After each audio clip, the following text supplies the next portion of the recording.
여러분 안녕하십니까? 팡팡 터지는 바이블입니다. 67번째 시간이고요. 마태복음 20장 끝부분이에요. 20장 20절부터 28절까지 그 내용을 함께 생각을 할 텐데요. 세베대의 아내가 좀 극성이네요. 아버지는 자기 남편은 그러니까 세베대 아들들의 아버지 세베대죠. 세베대는 갈릴리에서 여전히 고기 잡고 있을 텐데 아내가 아들들을 따라온 것 같아요. 그러니까 뭐 예수님을 따라다닌 사람들이 굉장히 많았던 거죠. 12명만 부각이 되지만 굉장히 많았던 것 같고 그들 가운데 이제 세베대 아내가 있었던 것 같은데 예수님에게 와서 두 아들의 미래를 부탁했어요. 예루살렘에 가면 좀 한 자리 좀 할 수 있도록 해달라. 뭐 이런 얘기예요. 예. 근데 이제 핵심은 저는 뭐 그렇게 봅니다. 이 말을 들은 열 제자가 분하게 여겼다. 굉장히 화가 났다는 거죠. 왜 화가 났을까? 뭐 이런 거에 좀 초점을 맞춰볼 필요가 있을 것 같고요. 예수님이 마지막에 결론적으로 그렇게 말씀하셨어요. 인자가 온 것은 섬김을 받으려 함이 아니라 도리어 섬기려 하고 자기 목숨을 많은 사람의 대속물로 주려 함이니라. 근데 이거 이제 잘 아는 말씀인데요. 오늘 교회 안에서 정말 우리가 섬기는 자세가 있는지는 좀 생각을 해봐야 될 것 같아요. 우리가 섬김을 받는 건 굉장히 익숙한데 진짜 섬기려고 하는지 이게 뭐 말씀을 아는 게 중요한 게 아니고 말씀을 우리가 그렇게 실천하느냐 하는 게 굉장히 중요한 것 같습니다. 한번 들어가서 생각을 해보죠.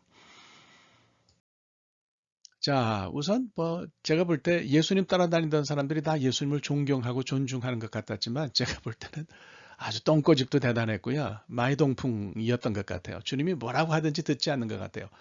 마태복음 20장 17절부터 19절을 보면 이거 오늘 읽지는 않았어요. 예수님께서 이제 여러 가지 일들을 마무리하시고 나서 뭐 그 포도원 비유도 얘기하시고 나서 구원에 관해서 이야기하시고 나서 예루살렘에 올라가신다. 예루살렘에 올라가시는 이유를 말씀하셨어요. 잡히게 되고 고난을 당하게 될 거다. 그러니까 예수님이 예루살렘에 올라가시는 이유는 고난을 받으시기 위해서, 그러니까 구원에 관한 문제를 해결하시기 위해서 그렇다고 이제 말씀을 하셨는데 이건 안 듣습니다. 그러니까 거기 있는 사람들 가운데 몇 사람이나 들었을지 모르겠어요.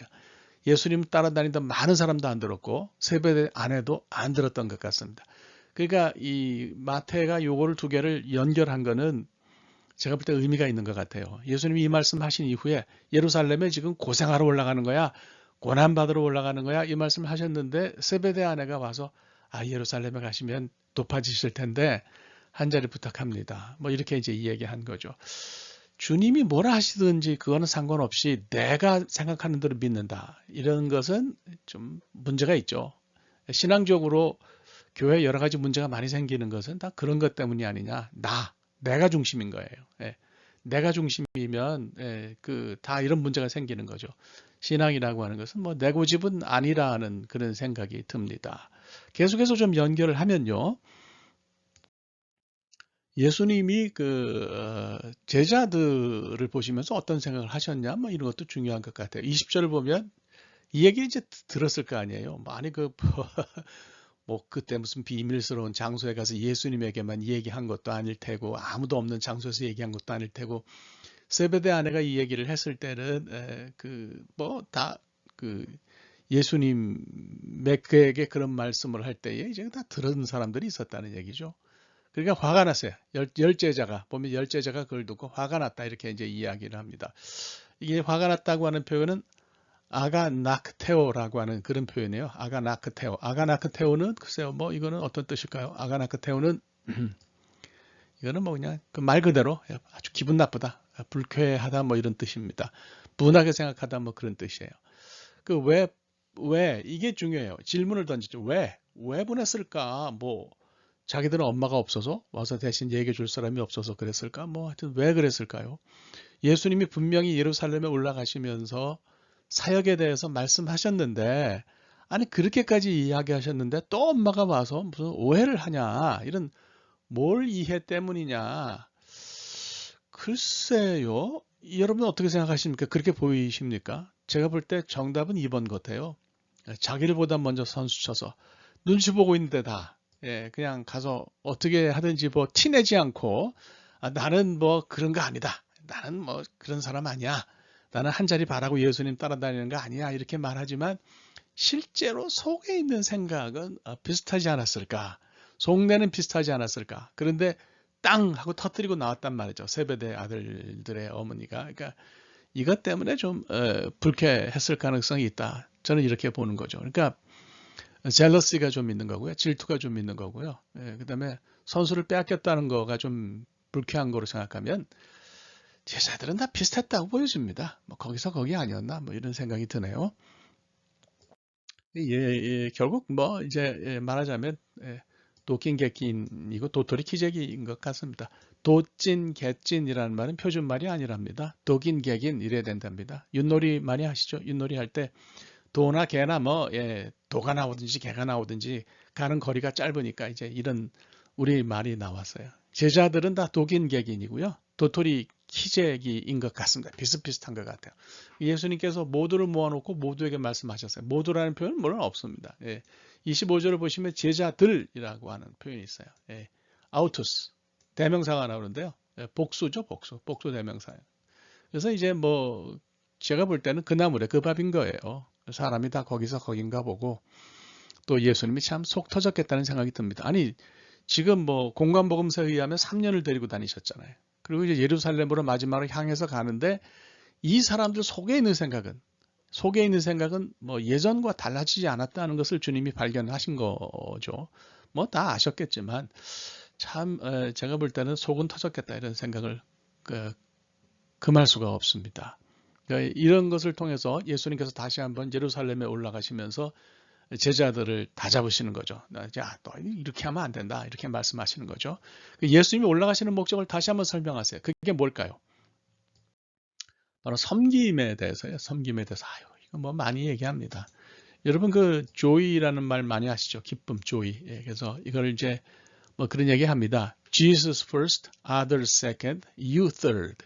예수님이 먼저고, 그 다음에 다른 사람이고, 그 다음에 너 자신이 그 다음 순서라는 걸 알면 그러면 삶에 기쁨이 있다 그런 이야기예요. Jesus first, others second, you third. 이거는 아마 알아두면 좋을 것 같아요. 그래서 우리가 신앙생활의 실천, 그러니까 아는 것 빼놓고 실천의 핵심은 다른 이들을 섬길 줄 알아야 된다. 그래서 우리가 이제 성경을 보면 신약 성경을 보면 제가 한번 말씀드린 것처럼 장로라고 하는 직분은 나중에 생긴 거고요. 신약 성경에 있는 장로는 목회자를 가리키는 표현이니까 교인들의 직분은 집사였죠. 집사. 영어로 디컨이라고 부르는데 원래는 디아코노스에서 왔어요. 디아코노스는 뭐냐?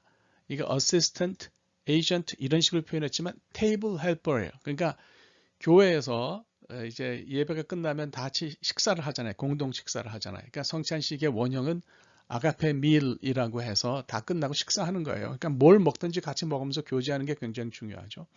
그럴 때에 다른 사람이 먹을 수 있도록 음식도 갖다 주고 그 옆에 서서 또 부족한 것이 있는지 없는지 그것을 살펴보아서 섬기는 사람. 이게 집사입니다. 그런데 요즘은 뭐 교회에서 직분을 얻으면 에헴하고 그냥 다른 사람 인사 먼저 받으려고 하고 말이죠. 그다음에 내가 뭐 교회 어떤 행정적인 일을 결정한다고 해서 그 다른 사람보다 높다는 이런 생각을 무의식 중에 하는 게 아니냐. 특히 뭐 교회 직분 얻은 사람들은 다 이거 생각해야 되죠. 장로, 권사, 집사, 석권, 뭐 목사도 물론 거기 들어가면 마찬가지죠. 다 이게 섬김이 핵심인데 과연 그렇게 하는지에 대해서는 우리가 생각해야 돼요. 그래서 신앙생활은 공동체에서 하는 거예요. 우리 한국 교회는 개인이 구원받는다. 그건 맞는데 그것만 너무 강조하니까 공동체가 빠져버렸어요. 그래서 공동체에서 제멋대로 하는 사람들이 너무 많아요. 그러니까 자기 중심으로 하라는 거예요. 자기 입맛에 맞추라는 얘기죠. 근데 이제 공동체에서 함께 생활하는 거의 핵심은 타인을 향한 배려가 아니겠습니까? 그래서 내 입맛에 맞도록 타인이 나를 위해서 존재하는 게 아니고 지체죠, 지체. 그래서 모두 연결되어 있다는 것을 꼭 기억할 수 있기를 바랍니다. 정리를 하면요, 내가 복음 쓰는 사람들이 좀 있어요. 근데 이거 내가 복음 아니에요. 주님 말씀하시면 마이동풍하시면 안 됩니다. 고집 부리면 안 되는 거죠. 말씀을 잘 들어야 되고 들어야 되는 이유는 나도 너도 모두 부족하기 때문에 그래요. 뭐 제자들 12명 가운데 어느 한 사람 괜찮은 사람이 있었을까요? 뭐 제가 볼 때는 좀 그렇습니다. 그래서 예수님께서 다시 한번 강조하신 것이 섬기는 자가 되라. 그러니까 오늘날 뭐 리더 그러잖아요. 리더. 물론 이제 리더 못지않게 팔로워십도 중요한데 좀 뭐 그건 나중에 얘기하도록 하고요. 그러니까 옛날에는 그 charismatic leadership 그러니까 앞에서 막 뭔가 끌고 가는 어떤 그런 리더십을 굉장히 중시했는데 지금은 servant leadership, 그러니까 섬기는 리더십. 섬기지 않으면 뭐 나서서 희생하지 않으면 봉사하지 않으면 신뢰를 얻을 수가 없고 신뢰가 없으면 리더가 될 수 없다. 이렇게 우리가 생각을 할 수 있을 것 같아요. 그래서 예수님께서 하신 말씀을 좀 파고 들어가면 이런 그 메시지를 우리가 얻을 수 있습니다. 이걸 좀 잘 기억하고 말씀을 한번 다시 읊조리시는 여러분들이 되시기를 바랍니다. 예, 여기까지 하겠습니다. 감사합니다. 고맙습니다.